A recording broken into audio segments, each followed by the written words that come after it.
रमेश जी ने 3 साल मुंबई में मजदूरी की, परिवार की जिम्मेदारियों और बेटी की खुशहाली के लिए दिन रात मेहनत की। लेकिन जब वह घर लौटे, तो जिंदगी ने एक ऐसा मोड़ ले लिया, जिसे सोचकर ही उनकी आंखें नम हो जाती है। घर लौटे तो देखा दामाद घर पर कब्जा जमा चुका था, और सबसे ज्यादा ताज्जुब उन्हें तब हुआ, जब अपनी ही बेटी ने उन्हें कोई अहमियत नहीं दी। कुछ दिन तक रमेश जी खामोशी से सब सहते रहे और किसी से कुछ नहीं कहा। लेकिन फिर एक दिन दामाद ने सख्त शब्दों में कह दिया, पापा जाओ कमा कर लाओ, वरना मुफ्त की रोटियां यहाँ नहीं मिलने वाली। पास में बैठी बेटी भी उनसे कहने लगी, पापा यह ठीक कह रहे हैं, इतनी महंगाई में घर का खर्चा चलाना बहुत मुश्किल हो रहा है, आपको कुछ करना चाहिए। यह सुनकर वह अपने कमरे में चले गए। उस रात रमेश को यह बात बुरी तरह सताती रही। उनकी आंखों में नींद नहीं थी, सिर्फ अपमान और अफसोस की कसक थी। सुबह होते ही वह चुपचाप घर से निकल गए। जेब में 1 रुपया तक नहीं था। भूख से पेट ऐंठने लगा, तो मजबूरी में कचरे के ढेर से कुछ खाने की कोशिश की। लेकिन जैसे ही उन्होंने कचरे से कुछ उठाया, उनकी आंखें फटी की फटी रह गई। क्योंकि जेल में इंस्पेक्टर सी ने जेलर से पूछा, कुछ बताया इसने? नहीं साहब, जब से आया है ऐसे ही बेटा है, ना किसी से बात करता है, ना ठीक से खाना खाता है। जेलर ने बताया, बहुत कोशिश की है, पर मुंह ही नहीं खोलता। इंस्पेक्टर सी बोले, इसे समझा तो इसकी उम्र का लिहाज कर रहा हूँ, वरना मैं अपने तरीके से जुबान खुलवाना जानता हूँ। कोई मुलाकात करने आया था इससे? नहीं साहब, कोई नहीं आया। इंस्पेक्टर ने सलाखों के पीछे देखा। रमेश कोने में जमीन पर बैठे थे, नजरें झुकी थी, और उन्होंने एक मुट्ठी बीच रखी थी। उस मुट्ठी में क्या था, किसी को पता नहीं था। इंस्पेक्टर को शक हुआ कि शायद उसी में कोई राज छिपा है। इसीलिए उन्होंने जेलर से कहा, ताला खोलो। जेलर ने फौरन आदेश माना। इंस्पेक्टर रमेश के पास जाकर बैठ गया। क्या है तुम्हारी मुट्ठी में, खोलो इसे। रमेश चुप था और उनको कोई जवाब नहीं दिया। इंस्पेक्टर ने फिर जोर से कहा, बताओ क्या है इसमें। रमेश ने कहा, कुछ नहीं है। इंस्पेक्टर ने पूछा, तो फिर बताने से डर क्यों रहे हो, सच क्या है? रमेश बोले, मैंने कभी इनकार नहीं किया, जो सजा देनी है दे दीजिए। इंस्पेक्टर थोड़ा नरम पड़ते हुए बोले, देखो रमेश, तुम्हारी उम्र का लिहाज करते हुए प्यार से पूछ रहा हूँ, मुट्ठी में क्या है बता दो। अगर सच ना बताया, तो हमें अपनी भाषा में ही सच निकलवाना आता है।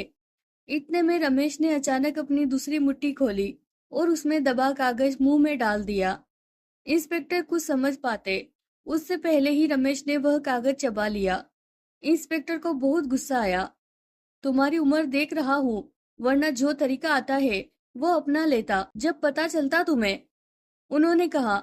रमेश ने गहरी सांस लेते हुए कहा, इंस्पेक्टर साहब, बहुत कुछ सह चुका हूँ, अब आपकी भी कोशिश देख लूंगा। इंस्पेक्टर सी को उस 60 साल के बूढ़े इंसान पर पहले तो तरस आया, फिर दिल ही दिल में अफसोस भी हुआ। उन्होंने कहा, रात को तुम्हें फिर याद दिलाऊंगा, और इस बार तुम बच नहीं पाओगे। अगर सच नहीं बताया, तो ऐसी सजा मिलेगी कि सोच भी नहीं सकते। रमेश धीमे से बोले, मर तो मैं कब का गया साहब, बस अब तो एक जिस्म बचा है, जिसके मिटने का अफसोस नहीं। इंस्पेक्टर सलाखों के बाहर आ चुके थे। उन्होंने जेलर से कहा, खास नजर रखो इस पर, रात को इसका इंतजाम करना होगा। रमेश जी ने आंखें बंद कर ली और गहरी सांस ली। दूसरी ओर एक छोटी सी बच्ची की दुनिया उजड़ चुकी थी। पापा पापा, मम्मी को क्या हुआ है, वह बात क्यों नहीं कर रही? 8 साल की काव्या अपने पापा से लिपट कर रोते हुए पूछ रही थी। रमेश अपनी मासूम बेटी को सीने से लगाकर फूट फूट कर रो पड़े और कहने लगे, मेरी बच्ची, मेरी जान, तुम्हारी माँ हमें छोड़कर जा चुकी है। यह सुनते ही काव्या जोर जोर से रोने लगी थी। उस समय उसके पापा ने जैसे तैसे करके संभाला और उसका अंतिम संस्कार कराया। मौत को 3 दिन बीत चुके थे। इन 3 दिनों में काव्या ने ना कुछ खाया था, ना कुछ पिया था। रमेश खुद भी बुरी तरह टूट चुके थे। एक दिन उन्होंने समझाते हुए काव्या से कहा, बेटा खाना खा लो, भूखी रहने से तुम्हारी माँ वापस नहीं आ जाएगी। मगर बेटी की हालत हर दिन बिगड़ती ही जा रही थी। 2 दिन तक उसका बुखार नहीं उतरा, और जैसे तैसे जब उतरा, तो भी उसने कुछ खाया नहीं। रमेश उसे कमरे में बिठाकर प्यार से समझा रहे थे। बेटा, खाना नहीं खाओगी तो और कमजोर हो जाओगी, बीमार पड़ जाओगी। मेरी बात मानो, थोड़ा खा लो। इसी बीच रमेश के दोस्त की पत्नी सुनीला कमरे में आई। भैया, काव्या ने कुछ खाया या नहीं? उन्होंने पूछा। रमेश ने गहरी सांस ली और थके लहजे में बोले, नहीं सुनीला बहन, इसने तो एक निवाला भी मुंह में नहीं लिया। बहुत परेशान हूँ। इसे अब मैं मुंबई साथ लेकर नहीं जा सकता, और यहाँ इसे अकेला किसके पास छोड़ूं? इसकी तबीयत भी इसकी माँ के जाने के बाद से बिल्कुल सही नहीं है। सुनीला ने बात पूरी होने से पहले ही कह दिया, भाई आप चिंता मत कीजिए, मैं हूं ना, इसकी बुआ। मैं इसे अपनी बेटी की तरह सीने से लगा कर रखूंगी। रमेश कहने लगे, सुनीला बहन, आप तो जानती है, यह मेरी पूरी कायनात है। इसी वजह से इसके बारे में हर समय फिक्रमंद रहता हूँ। उनकी बात सुनकर सुनीला मुस्कुराई और बोली, कहने लगी, आप क्यों फिक्र करते हैं भैया, यह मेरी भतीजी है। आप तो जानते ही है, मेरी तो कोई बेटी भी नहीं है। मैं इसे अपनी बेटी की तरह सीने से लगाकर रखूंगी। आप इसके बारे में बिल्कुल भी चिंता मत कीजिए। यह सुनकर रमेश की आंखों में नमी आ गई। शुक्र है बहन, आपने तो मेरी सारी फिक्रमंदी दूर कर दी। मैं इसके खर्चे के पैसे आपको भेजता रहूंगा। बस इसकी पढ़ाई कभी रुकनी नहीं चाहिए। कोई भी जरूरत हो तो मुझे जरूर बताना। सुनीला ने हल्की मुस्कान के साथ कहा, भैया आप क्यों फिक्र करते हैं, आपको ही बताऊंगी। आप बेफिक्र हो जाइए, मैं हूं उनके साथ। ऐसे ही 4 दिन बीत गए। रमेश जी के जाने का समय आ गया। उन्हें वापस मुंबई जाना था। काव्या उनसे लिपटकर बहुत जोर जोर से रोने लगी। पापा मत जाओ ना, मम्मी भी छोड़कर चली गई। अब आप क्यों जा रहे हो? मुझे नहीं रहना किसी और के पास, मुझे अपने साथ ले चलो ना। रमेश की आंखें भर आई। उन्होंने बेटी को गोद में उठाया और धीरे से समझाने लगे, बेटा, मैं वहां पर दिन रात की ठोकरें खाकर मेहनत करूंगा। किराए का एक छोटा सा कमरा है, जिसमें कई और आदमी साथ रहते हैं। वहां तुम्हें नहीं रख सकता। वहां की हालत तुम्हारे लायक नहीं है। फिर उन्होंने उसका माथा चूमा और कहा, तुम्हारी आंटी तुम्हें बहुत प्यार देगी। बेटा, तुम क्यों घबरा रही हो? सुनीला भी आगे आई और काव्या को गले लगाकर बोली, बेटा, मैं तुम्हारी माँ से भी ज्यादा प्यार दूंगी। अब अपने पापा को जाने दो, उन्हें देर हो रही है ना। सुनीला ने काव्या को संभाला और रमेश फिर से मुंबई लौट चुके थे। एक बार फिर वही थकावट भरा काम शुरू हो गया था। उन्होंने वह घर जिसमें पहले परिवार का साथ रहते थे, किराए पर दे दिया था, और उसी किराए की रकम सुनीला के पास पहुंच जाती थी, जिससे वह काव्या की फीस समय पर जमा कर सके। रमेश को बहुत मेहनत करनी पड़ रही थी ताकि अपनी बेटी को अच्छी जिंदगी दे सके। हर तीसरे दिन सुनीला के घर फोन करते और काव्या से बात करते। जब भी बात होती तो काव्या खुशी से कहती, पापा, बुआ मेरा बहुत ख्याल रखती है। उन्होंने मुझे गुड़िया भी ला दी है। मैं बहुत खुश हूँ। यह सुनकर रमेश के चेहरे पर एक ठंडी मुस्कान आ जाती और दिल को सुकून मिलता कि उनकी बेटी सही हाथों में है। सुनीला ने सच में उसे अपनी बेटी की तरह पाला। उसे किसी चीज की परेशानी नहीं होने दी। काम बढ़ता गया तो रमेश जी अब हफ्ते में एक बार ही कॉल कर पाते थे, लेकिन हर बार काव्या की बातें उन्हें जीने की ताकत देती थी। वह अपनी बुआ की खूब तारीफ करती थी। बुआ मुझे अपने हाथों से खाना खिलाती है, अपने साथ लेकर चलती है, रात को कहानी भी सुनाती है और बहुत प्यार करती है। इन्हीं बातों में एक साल कैसे बीत गया, पता ही नहीं चला। लेकिन फिर धीरे धीरे रमेश को कुछ बदलाव महसूस होने लगे। अब जब वह फोन करते तो सुनीला कहती कि अभी काव्या सो रही है, स्कूल से आई है, थकी हुई है, आप कहो तो जगा देती हूँ। पर रमेश कहते, नहीं बच्ची सो रही है तो आराम करने दो।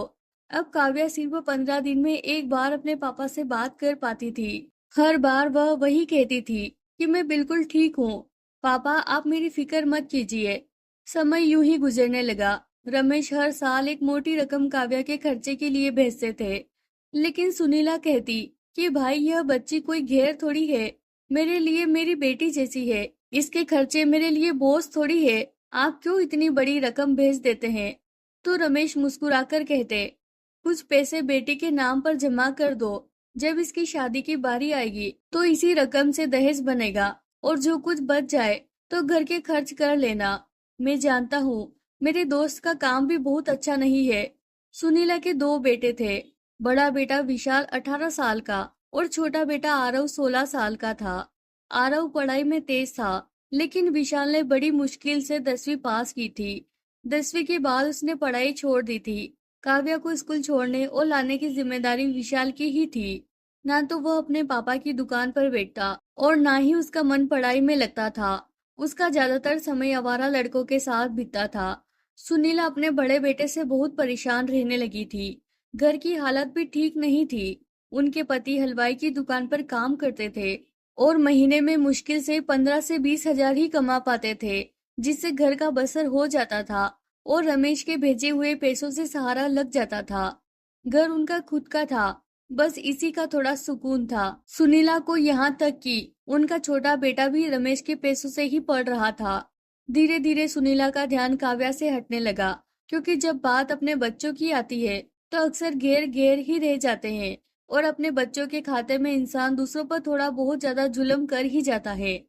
एक बार विशाल की लड़ाई मोहल्ले में लड़कों से हो गई। विशाल ने भी उन्हें बहुत मारा और उन लड़कों ने भी मिलकर विशाल की बुरी तरह पिटाई कर दी। लड़ाई खत्म होने के बाद जब वह घर लौटा तो उसके मुंह से खून बह रहा था, सर फटा हुआ था।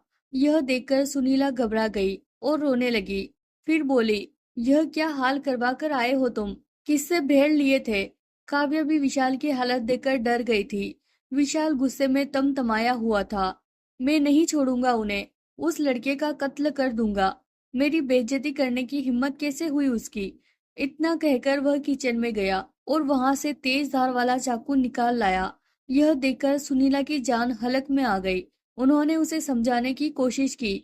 विशाल, यह क्या कर रहे हो? तुम्हें जेल हो जाएगी, फांसी तक की सजा मिल सकती है। पागल मत बनो, चाकू नीचे रखो।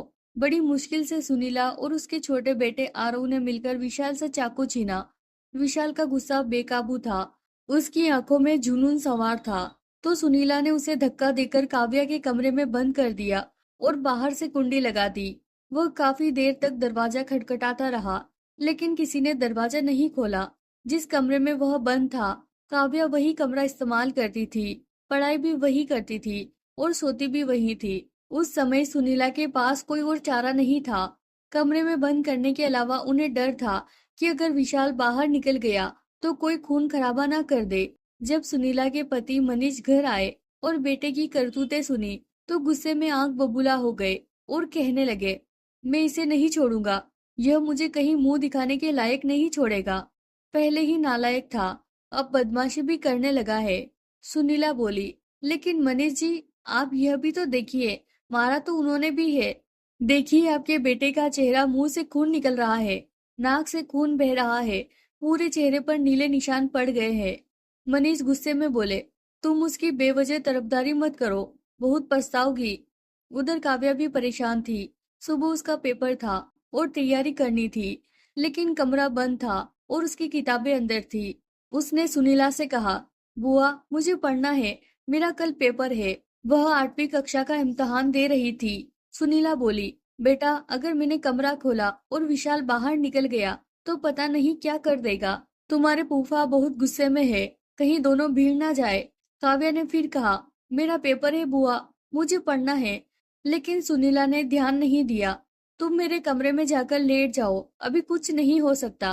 काव्या परेशान होकर हॉल में बैठ गई और सोचती रही, क्या करे और क्या नहीं। रात को जब सब सो चुके थे, काव्या ने चुपचाप कमरे की कुंडी धीरे से खोल दी। उसे बस अपनी किताब लेनी थी। जैसे ही वह अंदर गई, देखा तो विशाल सिगरेट पी रहा था। पहले तो वह घबरा गया और फिर विशाल को लगा कि उसके पापा अंदर आए हैं। जल्दी से सिगरेट अपने पीछे छुपा ली, लेकिन जब देखा कि काव्या है तो तेज आवाज में बोला, तुम यहाँ क्यों आई हो? मुझे अपनी किताबें लेनी है, कल मेरा पेपर है। वह डरते हुए बोली, जल्दी से लो, यहाँ से कमरे से बाहर हो जाओ। विशाल चीखते हुए बोला। काव्या वैसे ही विशाल से डरती थी। जल्दी जल्दी किताबें उठाई और बाहर जाने लगी। तभी विशाल बोला, सुनो। उसकी आवाज सुनकर काव्या रुक गई। जी विशाल भैया, विशाल ने सख्त लहजे में कहा, अगर तुमने किसी को बताया कि मैं सिगरेट पीता हूँ तो याद रखना, इसी सिगरेट से तुम्हें जला दूंगा। तुम मेरे गुस्से को अच्छी तरह जानती हो। यह सुनकर काव्या के पैरों तले से जमीन खिसक गई और बिना जवाब दिए वह चुपचाप कमरे से निकलकर बाहर आई और दूसरे कमरे में जाकर बैठ गई। सुबह जब स्कूल जाना था तो उसे विशाल के पापा छोड़ने गए, क्योंकि विशाल अभी भी कमरे में बंद था, वरना हमेशा वही स्कूल छोड़ने जाता था। रास्ते भर वह काव्या को डराता धमकाता था और कहता था कि तेज तेज चलो, कठपुतलियों की तरह क्यों चलती हो, मैं तुम्हारा नौकर नहीं हूँ। काव्या चुपचाप सहती रहती थी, क्योंकि उसकी बुआ यानी सुनीला का व्यवहार उससे बहुत अच्छा था। उस दिन उसका पेपर बहुत अच्छा हुआ, लेकिन कुछ दिन बाद फिर एक और झगड़ा हो गया। विशाल के पापा ने गुस्से में कहा, विशाल आज से तुम गैराज में काम करोगे, गाड़ी ठीक करना सीखो, अब घर पर नहीं रहोगे। विशाल बोला, मैं नहीं जाऊंगा। उसके पापा ने सख्ती से कहा, अगर तुम नहीं जाओगे तो इस घर से दफा हो जाओ, मैं तुम्हें मुफ्त की रोटियां नहीं खिलाऊंगा।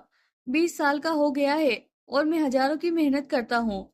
विशाल बोला, रमेश अंकल जो पैसे भेजते हैं उसी से तो सब लोग खाते हैं, तो क्या मेरी 2 रोटियां ज्यादा हो गई? यह सुनकर उसके पापा और ज्यादा भड़क गए और उसे मारने को दौड़े। सुनीला के बीच बचाव करते हुए कहा, धीरे धीरे समझा दूंगी इसे मैं, अभी गुस्से से मत बोलिए। वह बोले, तुम चुप रहो, जो समझाना था वह तो समझा ही चुकी हो, अब मेरी बारी है। इसके बाद उसके पापा ने उसे जबरदस्ती अपने साथ गिराज पर ले जाना शुरू कर दिया। अब विशाल हर रोज वहीं जाता था, लेकिन शाम ढलने से पहले लौट आता था और आकर अक्सर अपने आवारा दोस्तों में बैठकर सिगरेट पीता रहता था। हालांकि सुनीला चाहती थी कि वह घर के खर्चे के बाद कुछ पैसे काव्या के लिए बचा कर रखे, क्योंकि उन्हें पता था कि रमेश कितनी मेहनत से कमाता है और वह कमाई सिर्फ अपनी बेटी के लिए भेजता था। अचानक 2 साल बाद सुनीला के पति का निधन हो गया और वह बेटे बिठाए विधवा हो गई। उन्हें अचानक से हार्ट अटैक हुआ और वह फिर कभी उठ नहीं पाए। सुनीला बिल्कुल अकेली पड़ गई। विशाल पहले ही लापरवाह था, अब तो उसका बचा कुचा डर भी खत्म हो गया। उसने गिराज जाना भी छोड़ दिया था। उसे गाड़ी चलाना और ठीक करना दोनों आता था, लेकिन अब किसी काम में उसका मन नहीं लगता था। छोटा बेटा आरव अभी कॉलेज में पढ़ रहा था। काव्या ने 10वीं क्लास पास कर ली थी और उसने अपनी बुआ यानी सुनीला को हर तरह से संभाला था। मनीष की मौत के बाद जब सुनीला टूट चुकी थी, उस समय काव्या ने घर का हर जिम्मा बखूबी संभाल लिया। एक दिन सुनीला से आरव ने कहा, मैं ट्यूशन पढ़ाऊंगा और विशाल भैया से कहूंगा कि किसी बंगले में ड्राइवर की नौकरी कर ले, ताकि घर का खर्च आसान हो जाए। लेकिन विशाल कहने लगा, क्या जरूरत है नौकरी करने की? अरे अंकल के नाम से किराया आता है और अंकल भी अच्छी खासी रकम भेजते हैं, घर चल जाएगा। यह सुनकर सुनीला तड़प उठी, वो तुम्हारे लिए नहीं भेजते, वो तो अपनी बेटी के लिए खून पसीना बहाकर पैसा भेजते हैं, तुम्हारे लिए नहीं कि तुम ऐश करो। विशाल बिगड़ते हुए बोला, तो क्या हो गया, अगर हम भी खा लेंगे तो अंकल की कमाई में क्या फर्क पड़ जाएगा? हम भी तो उनकी बेटी को अपने घर में पाले हुए हैं, वरना वह लावारिसों की तरह कहीं पड़ी होती। इतना सुनते ही सुनीला ने गुस्से से एक जोरदार थप्पड़ विशाल के मुंह पर जड़ दिया। खबरदार, जो तुमने काव्या को लेकर एक और शब्द कहा। विशाल गुस्से से आंख बबूला हो गया। आप उस पर इतना लाड दिखा रही है और मेरे लिए थप्पड़, एक गैर लड़की के लिए मुझे ही अपमानित कर रही है। सुनीला रोते हुए बोली, आज जो तुम यह सब कर रहे हो वह उस दिन का नतीजा है जब तुमने गलत संगत पकड़ ली थी। जो बेटा काम से मुंह मोड़ता है वही घर की बर्बादी करता है। इसी बीच रमेश ने फोन किया था। वह इन्हीं दिनों किसी इमारत की मरम्मत कर रहे थे और वहीं से फोन मिलाया। उन्होंने सुनीला से पूछा, तुम्हारे बेटे को कुछ काम मिला या नहीं? सुनीला ने सच्चाई बताते हुए कहा, नहीं भैया, वही हाल है। रमेश ने कहा, अगर कोई जरूरत हो तो बता देना, मैं सैलरी के साथ कुछ और भेज दूंगा। यह सुनकर विशाल हंसने लगा और बोला, जब अंकल खुद कह रहे हैं कि जरूरत हो तो बताना, तो क्यों नहीं बताती उन्हें? कहो ना कि मुझे गाड़ी खरीदनी है, मैं गाड़ी चलाऊंगा और ड्राइवर बन जाऊंगा, अच्छे पैसे कमाऊंगा। सुनीला हैरान रह गई, इतनी बड़ी रकम कहाँ से आएगी? विशाल कहने लगा कि अंकल का मकान बेच दो, उससे सेकेंड हैंड गाड़ी ले लेंगे। सुनीला गुस्से में बोली, तुम्हारा दिमाग तो ठीक है, वो मकान अंकल ने मेरी जिम्मेदारी पर छोड़ा है, वो उनकी अमानत है, मैं उसे कैसे बेच दूं? विशाल हाथ जोड़ने लगा, मम्मी मैं गैराज में काम नहीं कर सकता, आप जानती है मुझे किसी की डांट सुनना मंजूर नहीं। अगर आप कह दे तो अंकल खुद मान जाएंगे, फिर क्या, तुम्हें लगता है कि वह कभी वापस नहीं आएंगे? एक ना एक दिन तो आएंगे ही ना। फिर क्या करेंगे? उन्हें सहारा चाहिए होगा। सुनीला का मन भी दुविधा में पड़ गया। मैं बिना भाई से पूछे इतनी बड़ी रकम नहीं दे सकती, उन्होंने साफ कह दिया। थोड़ी देर चुप रहकर, जब अंकल वापस आएंगे तो उन्हें घर चाहिए होगा। वो अपनी बेटी के साथ कहाँ रहेंगे? फिर उसकी शादी भी करनी है, सुनीला ने कहा। लेकिन उनसे विशाल ने बहुत रिक्वेस्ट की तो वह मजबूर होकर मान गई और कहने लगी, मेरा घर है ना, क्या मैं उन्हें अपने घर से निकाल दूंगी? तुम ऐसा करो कि मकान उनके नाम से ही समझो। जैसे ही तुम कमाने लगो मैं कमेटी डाल दूंगी, और जब तक वह लौटेंगे तो मैं एक अच्छे इलाके में उनके लिए एक घर खरीद लूंगी। लेकिन मैं पहले इस बात की इजाजत भाई से लूंगी। उसी समय उन्होंने अपने भाई को फोन किया और सब मामला बताया। यह सुनकर रमेश कुछ ही समय चुप रहा, लेकिन उनके एहसान तले दबकर उन्होंने कहा, ठीक है सुनीला, लेकिन याद रखना यह मेरी आखिरी उम्मीद है। बुढ़ापे में और मुझे बेसहारा मत छोड़ देना। सुनीला बोली, नहीं भैया, कैसी बात कर रहे हैं आप? मैं आपकी बेटी को कभी पराया नहीं समझ सकती। आप बेफिक्र रहिए। फिर विशाल ने मकान बिकवाया। एक अच्छी खासी रकम मिली। जब रकम आई तो विशाल की आंखें फटी की फटी रह गई। उसे जैसे यकीन नहीं हो रहा था कि इतने पैसे सच में आ गए हैं। उसने एक की जगह दो दो गाड़ियां खरीद डाली। सुनीला रोकती रही और कहती रही कि एक बड़ी गाड़ी ले लो, बाकी पैसों की जमीन खरीद लेंगे रमेश भैया के लिए। लेकिन विशाल ने माँ की एक न सुनी। उसके सर पर जैसे लालच और ऐश का भूत सवार हो गया था। विशाल ने दो गाड़ियां खरीदी और दोनों को किराए पर चढ़ा दिया ताकि उसका खर्च आराम से चलता रहे। बचे हुए पैसों से उसने अपने कमरे में एसी लगवा लिया और ऐश की जिंदगी काटने लगा। अब वह अक्सर नशे की हालत में रहता था। सिगरेट पीना उसकी आदत बन गई थी और धीरे धीरे वह अश्लील वीडियो तक देखने लगा था।